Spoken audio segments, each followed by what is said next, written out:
Here today to discuss how Auburn University's retirement plans work. That word plans is plural because there are multiple different aspects of your employment at Auburn University that allow you to save for retirement in different areas. And we're going to discuss all of those today. My name is Lee Busby. I work for a company called Johnson Sterling. We're a plan consultant and independent investment advisor that's been hired by Auburn University. We've actually been working with the university since the mid-'80s. We assist the university in managing the 403B and 457B plans, as well as a number of other things. We do not receive any compensation from the for plan services from the companies that we're going to discuss today. There are 4 what we call vendors or plan providers within the 403B plan, 3 of which also exist in the 457B plan.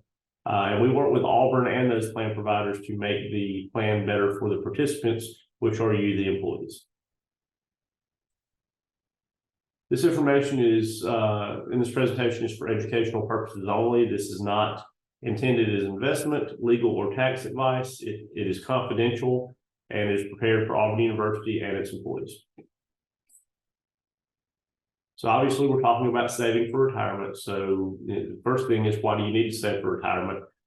You will want to have more than Social Security to live on, as we'll show you in this presentation. Social Security typically is estimated to provide you with about 40 to 45% of your working income. You may spend a long time being retired, and I'm sure in the last several years you've heard the word inflation in the news, but inflation means that things get more expensive every year. Estimates right now, and this is sort of a pre-COVID statistic, are that if you were a female in the United States, your life expectancy would be just shy of 89 years old if you have a bachelor's degree, and for males, it's around 84 years old with a bachelor's degree. It doesn't take into account where you live in the U.S. or how you eat or anything else about your personal family health history, but that is the average number for the entire U.S. So if you're an Auburn University Tier 1 employee, and let's just say you began working here at age 25, you work your 25 years and retire at 50, then that means you're going to live nearly 4 more decades and have to be able to account for inflation during that time in retirement without any guaranteed cost of living adjustments. So how do you stack up? The vast majority of people in the U.S. have less than $25,000 saved for retirement, and less than half of all U.S. workers know how much money they'll need in retirement. Now, before you assume that you do not have $25,000 in retirement, please keep in mind that you are putting money into the Alabama Teachers Retirement System every month as a condition of your employment. And we're going to discuss that more, but please know that whether you're saving any money individually on your own, you're putting money into Social Security through Auburn as a part of your employment, as well as Alabama Teachers Retirement System. By doing both of those things, you are saving money for retirement. Now, that may not be enough to actually cover 100% of what you're going to need, as we'll discuss further, but please know that you are putting money back in multiple places. So as we said at the beginning of this presentation, we call this presentation how the Auburn University retirement plans, that's plural, plans work. The reason we do that is on the screen now. As a condition of your employment at Auburn, you participate in the retirement systems of Alabama's teachers retirement system. It's the same system that public K-12 school employees participate in. In addition to that, there are additional plans available that you may defer money to. There's the tax-deferred 403B plan, as well as a Roth version of that 403B plan, and a deferred compensation 457B plan, as well as a Roth version of that. You also contribute to Social Security.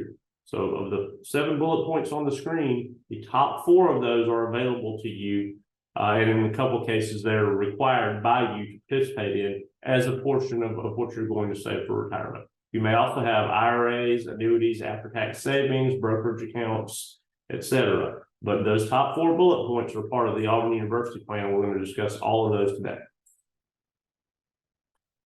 So the different parts of the retirement plan that you can actually look at. So the parts that Auburn controls to a certain degree outside of Social Security itself. As a condition of employment at Auburn, all eligible employees are required to contribute to RSA's Teachers Retirement System, be it either as a Tier 1 employee or a Tier 2 employee. I don't think we go too much into the differences in those, but the way to know whether you're Tier 1 or Tier 2 is basically your employment status at Auburn or within a different state institution on the date of January 1st, 2013. So if you were hired on or after that date, you're Tier 2. And if you were hired prior to that date, you're Tier 1. In addition, employees may choose to participate in these plans. The Auburn 403B plan, which has both a pre-tax and a Roth or after-tax version, as well as deferred compensation 457B plan. Same situation, there's a pre-tax and an after-tax version of those. So there are two different types of retirement plans that exist, a defined benefit plan and a defined contribution plan. At Auburn, you actually have both available to you. And you're required to participate in the defined benefit plan, which is retirement systems, teachers' retirement system. And that means that the benefits are determined by a formula. The formula is typically based on items such as your salary while working and how long you work for that employer. Defined contribution plans are based on how much you choose to contribute. So this would be the 403B plan or the 457B plan. Earnings and losses on investments, any distributions or unpaid loans you take out while working, as well as any fees and expenses associated with those investments. So those are the 403B and the 457B plan, the defined contribution plans. So Tier 1 and Tier 2 employees, again, we discussed the primary difference is when you were hired. That actually determines whether you're Tier 1 or Tier 2. There are some gray areas if you'd worked somewhere before and then come back to work afterwards, depending on if you'd removed your money from RSA or not during that time.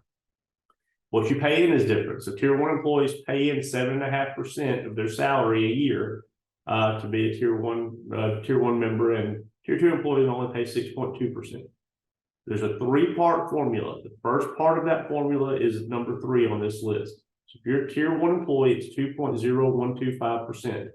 Putting that in a calculator, it's 0.020125. That is a number that will not change for you as a Tier 1 employee. You can write that one down. It's the only thing that's the same for everyone. For Tier 2 employees, it's 1.65%. Or again, if you're putting it into a calculator to actually do the calculation, it's 0.0165. The second part of the three-part formula that determines how much money you're going to receive in retirement is called average final salary, sometimes also referred to as average final compensation. The way that's determined for Tier 1 employees, the first, obviously a lot of us know for Tier 1 employees, you have to work 25 years. The first 15 years do not matter in this calculation. That just mean that you worked and contributed something. In the final 10 years that you work, RSA will take the 3 highest earning, typically your last 3, but not always, the 3 highest earning of those last 10 years, and they will average them, come up with your average final salary. For Tier 2, it's very similar. They only look at the last 10 years, but they take the 5 highest and average those numbers to come up with a number. We'll skip over 5 and 6 simply because they're sort of confusing to people. So the third part of the formula is going to be how long you work, or service time. Service time means work time, if you need to think of it that way. So however many years you work. For Tier 1, obviously for a long time, when we're estimating this way ahead of time, we start with 25 years to see how much money you would earn at the moment you could retire. For Tier 2, there's a new number as of 2022, which is 30-year retirement with a 2% reduction for every year that you retire earlier than age 62. 10 years of service, you can retire age 60 in Tier 1, and 10 years of service, you can retire age 62 in Tier 2. Now, the last thing, item number 7, this factors into service time now for both of them. So for Tier 1, sick leave conversion has always existed, which means if you have unused sick time, you can, there's a conversion chart on the RSA website that tells you how many days will get you credit for 1 additional month. They credit you with months. I believe right now the chart for 1 month is you have to have at least 15 days to get credit for 1 month. So how this works is when we're doing the 3-part formula, again, we're going to start with Tier 1. You're going to start with your 0.020125 number times your average final salary. We're a long way from retirement right now. We can just use our current salary times number of years work. So if you want to see what it looks like for 25-year retirement, that third number is going to be 25 years. However, if you've got enough sick leave to build up an additional 6 months, instead of putting in 25, we're going to put in 25.5. For Tier 2, very similarly, we're going to first put in the retirement factor, again, 0.0165 times our average final salary times 30 years. Or again, if you're going to retire earlier at age 62, you'll need to multiply times that number, whatever that is, and then there's going to be a 2% reduction for each year you're retiring earlier than age 62. So, and by the way, before we move forward, what that number will give you is the annual maximum amount you could receive. There are many different ways to receive these funds in retirement. That calculation gives you the max. Every other possible scenario will pay less. To explain the max before we go to the chart, the maximum amount is based on your life only. So in the hypothetical, let's say that you retire and then you receive your first benefit payment, really benefit deposit from RSA. If the very next morning you're in a car accident and you become deceased, no other benefit will be paid out. Once that first payment hits your bank account, everything is set. They won't change the amount, and there's no additional benefit to any of your family members who become deceased if you choose the maximum benefit. So even though it's the number that pays out the best, it is not necessarily the most popular number for most employees that have a spouse or other family members that they're looking to take care of in retirement. So this chart gives us the tier 1 maximum. What we're going to do is go down to this average final salary of $40,000. At 25 years, so across the top, our accreditable service, 25 years at $40,000 pays out $1,677 per month. There are many things you need to understand about this number. That number is going to be before federal taxes. You put this money back pre-tax, so they take that 7.5% out for tier 1 before you pay taxes. That means the federal government's never collected taxes on it, and they're going to want to. The other really important thing, going back to my earlier conversation, if you're a tier 1 employee and you can work 25 years and retire, let's say that you're 50 years old, that's great, you can do that. You're not going to be Social Security eligible until at least 62 unless you're disabled. Or if you had a spouse collecting it, there's a special loophole where you can maybe get it at age 60. But if you're 50 years old, you're at least 12 years in all likelihood from collecting anything from Social Security, and that would be a reduced Social Security benefit.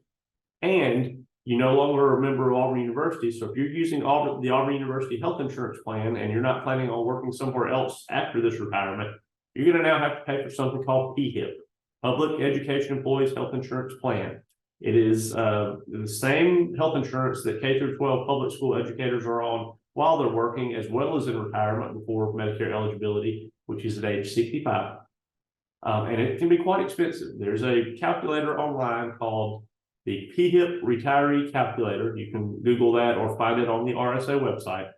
And you can plug in your personal family information, like your age at the time you anticipate retiring.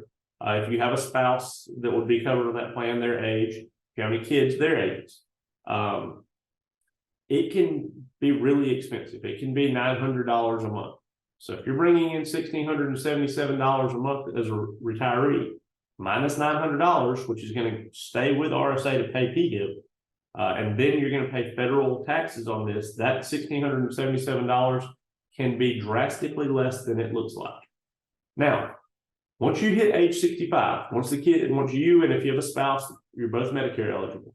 Once the kids, if there's any kids that are going to be covered while you're retired, are off of the health insurance plan, that big expense goes away, and now all you need to pay PHIP for, if you want to use it, is a Medicare supplement coverage, which is drastically less.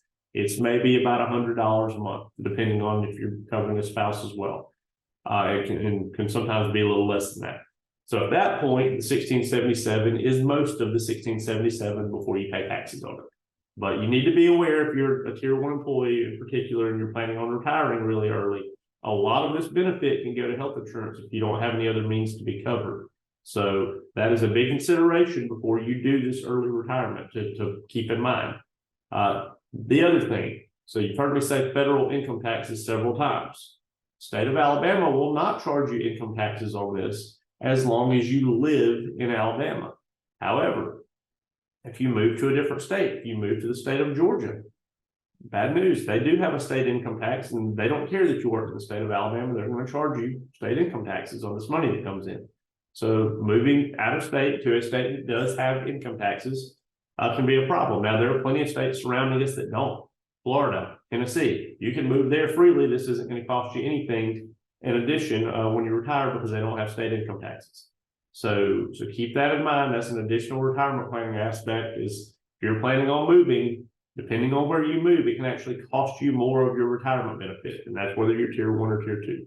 Now, tier 2, we're going to look at the same chart. Keep in mind, in tier 2, you have to have 30 years of service. So we're going to start here at $40,000. Now, I'll go ahead and show you. At 25 years of service for tier 2, it's only $1,375, and that would be presuming there's no 2% reduction. Okay. However, at 30 years of service and $40,000, we noticed that it's $1,650. So it's very similar. The other number was $1,677. This is $1,650. Okay.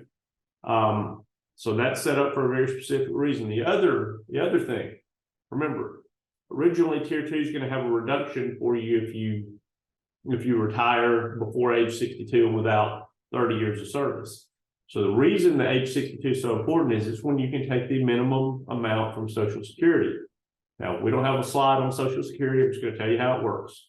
For most people, your age that you're getting on your statement is going to be around 67 years old. In other words, your Social Security statement says this will be your benefit when you reach your full retirement age. If that's 67 and we retire at 62 or we take benefits at 62, they reduce it 8% per year for each year you take it early. 8 times 5 is 40%. So if your benefit statement from Social Security says that you're going to get $1,000 and they reduce it by 40%, you're only going to get $600 if you take it early at age 62. Now remember, this is going to be an odd age for you because if you're on PHIP, you're going to be paying a little bit of extra money into PHIP out of your plan or your benefits on the screen. If you're going to take Social Security, your Social Security is going to be reduced. That number won't go up once you hit this actual retirement age. You're locked into those numbers for both RSA and for Social Security. So in all likelihood, it might make sense to continue working or find a second job or make sure that you have someone else that can cover you for health insurance if you do retire early. This can get kind of complicated, so please understand that Auburn has hired us to consult with you to help you with this, and RSA will do the same thing if you contact them to give you the realistic numbers and what they look like, because the numbers on the chart or the numbers on your Social Security statement aren't necessarily the real numbers depending on when you retire. All right. If you need to contact RSA, and I highly recommend at least going to the website and downloading the Tier 1 or Tier 2 employee handbook and possibly the PHIP handbook. The website's rsa-al.gov. You can email them or call them with the number on the screen.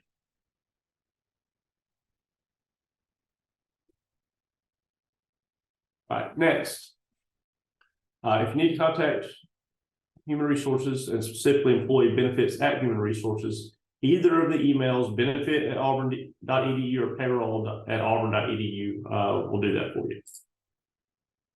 Now, we mentioned earlier the Auburn University retirement plans plural, so now we're going to talk about the voluntary retirement plans. These are the plans that you have the most control over.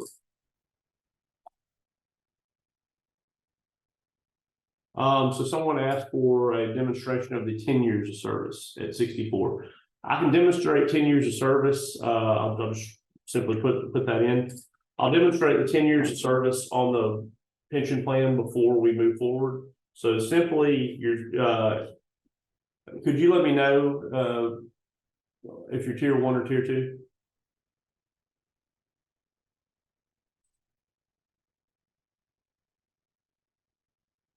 Okay. So I'm going to type a formula in. I'm going to use a made-up salary amount of $40,000, same number we just used, because I don't know your salary and you don't have to share it with me. And then I'm going to use 10 years of service. And again, this is the maximum annual amount that you can receive.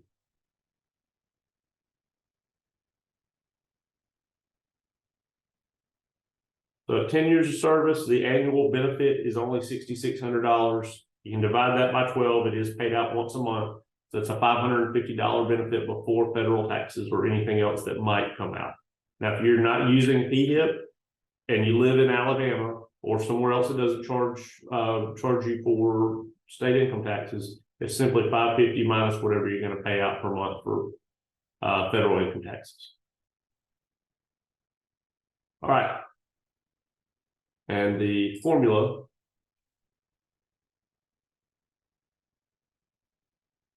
is in the group chat.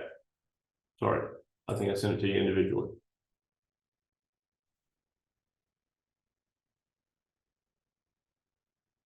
All right, the voluntary retirement plans. So these you have the most control over of anything that happens. The main thing to note is they're payroll deducted in whole percentages. In other words, you can't go to Auburn and say, I want to put $100 in a month. I'll get to the rest of the questions in just a moment. But you can't go to Auburn and tell them exactly how much money you want to put in. You can put in a whole percentage of your salary. So you can't do 1.5% or 5.5%. It's 1% or 2% or 3%. Deferrals can be made on a pre-tax or after-tax basis. If you're not sure what one of those or the other means, if it just says 403B, that's pre-tax. If it says Roth, that is after-tax. Here's what the difference is. The pre-tax benefits are subtracted from your salary before you ever pay taxes. So if you to make math simple, if you make $100,000 a year and you put back $20,000 in the 403B plan, which is actually allowed, for the federal government's tax purposes that year, you only made $80,000. They're going to tax you like you made $80,000.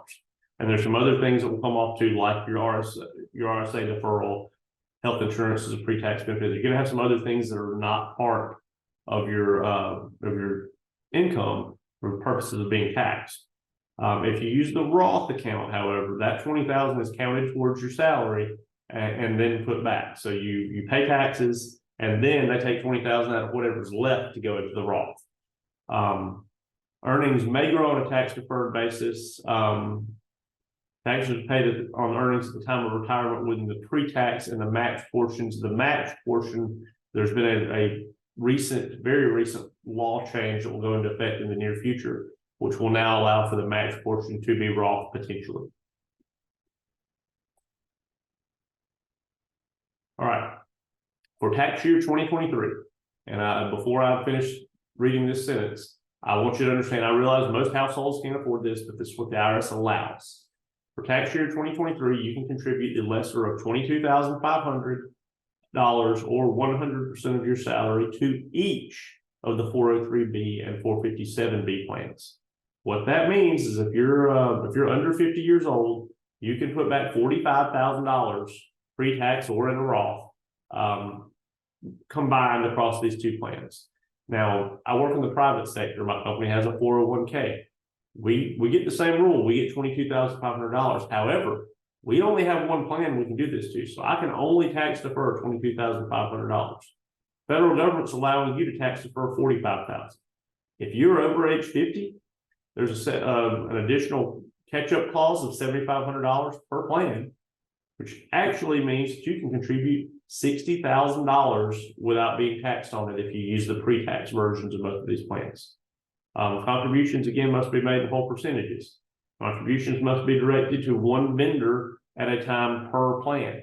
4 vendors. I'm just going to randomly choose 2. Let's say you like Fidelity Investments and TIAA Credit. If you choose those 2 vendors, you could put up to $22,500 or more, depending on your age, in the 403B with one of them, and the same amount or whatever you could afford to do in the 457B with the other one. Again, contributions can be made pre-tax or after-tax Roth, and if you want some of both, you can do a pre-tax in the 403B and a Roth in the 457B or vice versa. You can use the same vendor in both plans, by the way. All right, so someone asked this question, and this is actually the perfect time to answer it. Someone said, if I leave Auburn before 10 years, what happens to my RSA contributions? So you must work 10 years with a state institution or multiple state institutions combined to become what RSA calls vested. Once you're vested with RSA, that means you can leave. Let's say you work from ages 25 to 35 and have 10 years of service according to RSA, and then you move to Illinois. Once you reach those ages of either 60 for tier 1 or 62 for tier 2, you can call up RSA even from out of state, say, I want to receive my monthly benefit either for the rest of my life or whatever other option I choose. Now, we sort of discussed the options, but to get a little bit deeper dive in them right now, most people, if they have a spouse or other family member that they want to leave money for, There's an additional reduced option. It's reduced about $300 a month in our $40,000 example to give you an idea. And it's a slightly reduced option where as long as you or one other family member is alive, it doesn't matter which one of you, the money continues to be received. So in that bad scenario where you get in a car accident or something else happens to you the day after you receive that first benefit, your spouse, which is how it's used most of the time, can live another 30 years and they're going to just continue to pay that same benefit out for the next 30 years. Plus possibly any cost of living adjustments. Obviously, those aren't guaranteed. So if you don't get 10 years in, eventually RSA is going to reach out to you and send you a check. They don't do it right away in case you come back to work, and you can certainly leave it there in case you go back to work. But if you don't wind up going back to work at RSA, they can only cut you a check for your contributions and any gains that they've had during that time. And there is no monthly benefit available to you. Now, I say that to say this. As we're talking about the Auburn University voluntary retirement plans, there's also vesting, and it is different. And it only exists on the 403B plan. So on the 403B plan, as I'm sure many of you are aware, Auburn University will match 5% of annual plan compensation up to a maximum of $1,650 a year, which, as it says right now, is always pre-tax, which is true, whether you chose the pre-tax plan or the Roth plan. That law has been changed. It has not gone into effect yet, but it will go into effect in the next little over a year from now, that you will have the option of future contributions that are going into the employer match being after tax if you want them to be. The match is $1,650 a year. Vesting is 5 years. What does that mean? If you work at Auburn for 4 years and you earn that $1,650 match each one of those 4 years, and you leave the university, your money you put in, that's your money. You take it with you. You can leave it in the Auburn plan. You can roll it out once you quit, retire, whatever the case may be. But the employee match does not become yours until you have worked at Auburn for 5 years. Now, I want you to understand this. This is not how long you contributed to the 403B plan. This is how long you worked at Auburn. That is how we determine vesting. So as you see at the bottom, the little asterisk down there, 5 years of full-time continuous service from the date of hire. So if you worked at Auburn for 4 years and didn't contribute to 403B, and on year 5, as soon as it started, you contributed to the 403B plan and earned $1,650. Then 1 year after you started contributing, that $1,650, that 1 year that you earned it is yours. Auburn will not match money if you don't put in at least that amount of money. So you have to contribute a minimum of $1,650 to get that match. There's a Roth option available in the 403B plan. There's a Roth option available in the 457B plan. 457B plan does not have an employer match, so there is no vesting. When you put that money in, 100% of it plus whatever it gains or loses is yours immediately. A lot of people ask us why you do one versus the other. For 99% of people that work at Auburn University, the 403B plan is the one to choose first if you can't do both, because of the match, because Auburn will not give you that additional compensation in any other way but this. However, in case you are this type of employee, I just want to put this out there. The 457B plan has one little loophole that makes it really great for certain employees. We see a lot of coaches use this. And the reason is that if you access your money through the 403B plan before you're age 59 and a half, the IRS, in addition to possibly charging you for taxes on the pre-tax version, will charge you a 10% penalty. So if you were in a 20% tax bracket, that means if you had $100,000 in there and you took all of it out, you're only going to get $70,000. The 457B plan, while it works very similarly, does not have that 10% penalty. So if you knew you might not be working at Auburn for very long, and in particular that you might be in between jobs and need to have access for money, the 457B plan, while it doesn't have the match, does avoid a 10% penalty, which means in all likelihood you might still wind up with more money available to you if you wound up in that situation. So if your employment at Auburn looks something like that, maybe the 457B plan is the right plan for you. And again, you can contribute to both of these, and you can contribute up to $22,500 if you're under 50, and up to $30,000 if you're over 50 in each plan at the same time. All right, so what does it look like to use the pre-tax version of the 403B plan? For you to put in $100 doesn't mean $100 will be missing from your paycheck if you're using the pre-tax version. So this is what it looks like for a annual salary, $25,000 biweekly employee. That gross salary every 2 weeks is $962, and that's the same for either one of these. Under scenario A, we're putting nothing into 403B. Under scenario B, we're putting 5% into 403B, which means we put back $48 every 2 weeks into a retirement plan. Now, at a 15% tax rate, we're losing $144 of our gross salary over here, as well as 5% of the state of $48. So we're net pay $820 with no savings to retirement. However, if you notice over here, even though we've put back $48, because we've reduced what is taxable, we're only being taxed $137 here. So we're saving $7 in taxes, saving another $3 with the state. So our take home pay, our net pay is $782, meaning we saved $48 and it only costs us $38 to do that. However, something that's not on this chart, that does not include the employee match. So until you max out at 48 at $1,650 for the year, this 48 is actually double. So you're actually saving nearly $100, $96 in this scenario, while spending 38. That's a pretty good deal. So just keep that in mind. That's how that works. And again, this is for the pre-tax version. For the Roth version, none of this is going to look different except the amount that's reduced from here. So if you save $48 in the Roth version, you're still going to have paid this amount in taxes on everything, and then you're going to reduce 48 from this number over here. Okay, Roth is after taxes, and we'll explain what the difference is in just a moment. So we've sort of talked about how you put money into the voluntary retirement plans, what it might look like for taxes. Now let's talk about how you can get it out.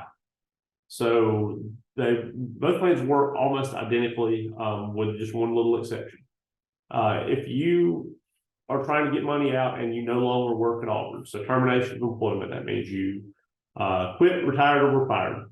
We don't know. In the computer system, it just says terminated. You can get your money at any time. Now, again, if you take it before 59 and a half, either side, you're probably going to owe some additional taxes that you might not after that age. And in particular, on the 403B side, there's a 10% penalty. If you become disabled, and this is declared disabled by Social Security, not just you call Auburn and say you're disabled. You become disabled, legally speaking, you can access the money early there. In the event of your death, and I want to talk about this for both plans, in the event of your death, there should be a beneficiary on the plan. Now, that's the same way that RSA works. So while you're working, if something happens to you, RSA has a little bitty, I think it's $250 life insurance benefit that will help pay for your final expenses. But the rest of the money that you've contributed, it's going to be left to someone. I bring that up to say this happens way more often than you think. If you have not updated those, or you don't know for sure who's on there, we see many people that work for 20 and 30, 40 years who might have had their parents on there when they started because they weren't married, or they might have had their first spouse on there and now that's no longer their spouse, or they might not have had children at the time and now they want to leave the money to their children. It's really important that you update your beneficiaries, or at least make sure you know who they are on both your RSA funds and either one of these funds for 403B or 457B. I highly recommend you contact RSA and any vendors you may have if you're using one of these plans to verify that right now the person that you would want to receive those funds is the person who's named on those documents in the event of something happening to you. We have seen, and just realistically speaking, and I've seen this more than one time, we've seen an ex-spouse monitor the figure out that they were still on the paperwork somehow and monitor the obituaries. And when current spouse went to collect some funds from RSA, the paperwork didn't say the current spouse was due to receive them. And the ex-spouse, because these are legally binding documents, did receive funds from someone they hadn't been married to in 20 years. That's a real life scenario, and it's happened way, way, way more often than one time. So this is a very important part of this. Make sure, just in case something ever happens to you, that your paperwork is lined up with what your wishes are. All right. So that covers how you get money out once you're no longer employed here. There's other ways to get money while employed, which is called an in-service distribution. Cover the two easy ones first. Once you're age 59 and a half, because again, under the 403B plan, you avoid that 10% penalty, you can just access the funds as if you're retired, even though you're not retired. You can take a withdrawal out or move all of the funds out if you'd like to. And as of November 1st of 2020, we aligned that same age for 457B plans, for the 457B plan. So once you're 59 and a half, you can just take it out as if you're retired. You can take out a loan. Now, those loans are affected by interest rates, and interest rates are high now. So the interest rates I'm seeing on people that are taking them are just about 10%. Now, the loan does mean you're sort of paying back money to yourself that you've taken out. But you're also paying it back at a 10% interest rate right now. So just be aware of that. Now, you can take out a loan of up to 50% of your vested balance. And remember, vested balance is 100% of 457B at any time. And vested balance is the money you put in, plus once you've worked at Auburn for 5 years, the employer match. Now, the loans are maxed out. The minimum loan is $1,000, and the maximum is 50% of your vested balance at any time. Now, the third way you can take money out. So this is the only difference in these two charts, and they're very similar. For 403B, you can take out a loan for hardship. These things include unpaid medical bills. If you can provide an eviction notice for a rental property that you rent, or a foreclosure notice on a property you own, you can do it for higher ed expenses. If you're paying for tuition for yourself or one of your kids, you can provide us that tuition bill, and we can get that for you. There's certain FEMA disaster area related things we don't see very often, but if our area was ever hit by some sort of disaster like a tornado, and the federal government declared it a FEMA disaster area, then you could also get home repair funds for that. But again, that's much more difficult to do. Under the unforeseeable emergency under 457B, it's very similar with one difference. Paying for higher education expenses is not considered an unforeseeable emergency, so that one does not fall under the 457B plan. That is the only difference. Otherwise, the same rules for hardship and unforeseeable emergency are exactly the same, except for that one line item. All right. In April of 2021, Auburn University added a Roth option. So just to be clear, I'm sure many of you have heard Dave Ramsey or Susie Orman talk about how you need a Roth IRA. The main thing I want you to understand about that is, while for tax purposes, this account works exactly the same way, a Roth 403B or Roth 457B are not limited to the IRA contributions, which are under $10,000 a year. These allow you to put Roth funds into something up to $22,500 or more if you're over age 50. This option allows you to take money after taxes, means you've already been taxed on it, and under current tax law, at least, you will not be taxed again on the money you put in. So say you put in $100,000 into the Roth, you've already paid taxes on that. That $100,000 of your contributions under current tax laws, and really ever since Roth has been in existence, which was 1998, the federal government has never been able to come back and tax that again once you're age 59 and a half if you're accessing it. However, the gains on the money, the investments that you make, those can be accessed. Those can be accessed tax-free as well, as long as you meet two criteria. Those criteria are that the account is open for 5 years, and that you're age 59 and a half when you access it. Now, the account being open for 5 years has an interesting rule. If you had a Roth IRA and you rolled it into the Auburn plan, or you had a Roth 401k, 403b, 407b at a different employer and you rolled it into the Auburn plan, and then the 5-year count actually starts from when that original account was open, not when you opened it at Auburn. But if you don't meet both of these criteria, then you will pay taxes on the gains in the account, at least on the Roth.